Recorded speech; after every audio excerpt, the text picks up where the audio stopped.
theme of the exhibition, stamps from the African Diaspora, so it represents a journey, you know, so not just the journey of these kind of African, you know, diaspora heroes, but actually my own personal journey. The reason I started collecting these stamps was because I had an idea, because at that point in time, this was around 1992, there were no stamps that had ever been done on a black historical figure in this country.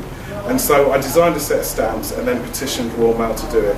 And so in that time, it was inspired by the lyrics of Public Enemy. There's a line in one of their tracks, which is, that's a hip hop group for those of you who don't know. You know, most of my heroes don't appear on those stamps, so that's kind of what I was inspired by. And so really, I collected the stamps as kind of ammunition, because I really wanted to show Royal Mail, well look, this is what they do in Micronesia, you know, Palau, wherever that is, Mongolia, you know, etc., etc. So I collected them as ammunition. I also had obviously an intrinsic design interest. I've always loved stamps. I like the kind of intimacy of them, and again, the kind of concentration of design in a small space, which is what Stephen talked about. Absolutely, kind of, you know, love those. So, in terms of my journey, the people that I wanted to sort of thank, there's my family, obviously, my mother, you know, father, who's sadly not with us anymore, brother, sister, cousins that are here as well, who've also always been enthusiastic about the work that I do. When I kind of did my campaigning with Royal Mail, there were people like Lord Boateng or Paul Boateng, who brought the what I was doing to the attention of Prince Charles. There's Herman Ousley at the Commission for Racial Equality, the late great Bernie Grant, Diane Abbott, Simon Woolley at Operation Blackfoot. I mean, the amount of people that came out and actually supported what I was doing at the time was phenomenal.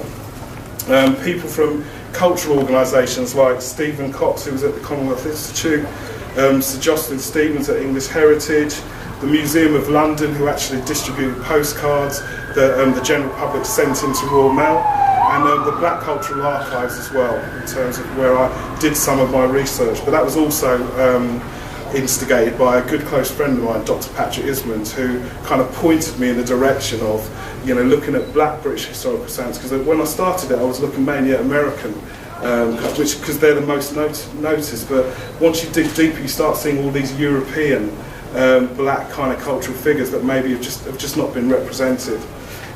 Also, people like Sunita Aline, Connie St. Louis, Jerry Gable at Searchlight magazine, Lindsay Towell at Stampex, who all wrote articles or interviewed me for radio to kind of publicise the cause. And then personal friends such as Faith Maxwell, John Rudd and Ruth Lloyd Garrison. These guys absolutely are such champions of creative people. You know, my background is in advertising, and these guys have absolutely been phenomenal. They're the ones that make us look good, ultimately, because they're the ones doing the work. We just kind of do the, you know, prima donna stuff, you know. But they kind of make it happen, you know. So thank you so much for the support you gave me at the time. Also, James McCarthy, Errol Donald, people who've supported me, you know, as well. Again, literally with Jim, he's my oldest friend, and a screenwriter, which is very handy when you can't write particularly well yourself. Having somebody to kind of act as my editor is great. So thank you all. Last page, I suppose. So I'm going to take a slight liberty. Some of you will already know this, but although the exhibition focused on primarily famous or, you know, noted African heroes, well, basically my father, Horace Daniel, was actually on a stamp. And so he was on a stamp in well, I'm not going to tell you actually, because I'd like to dedicate this exhibition to his memory. So he was on a stamp.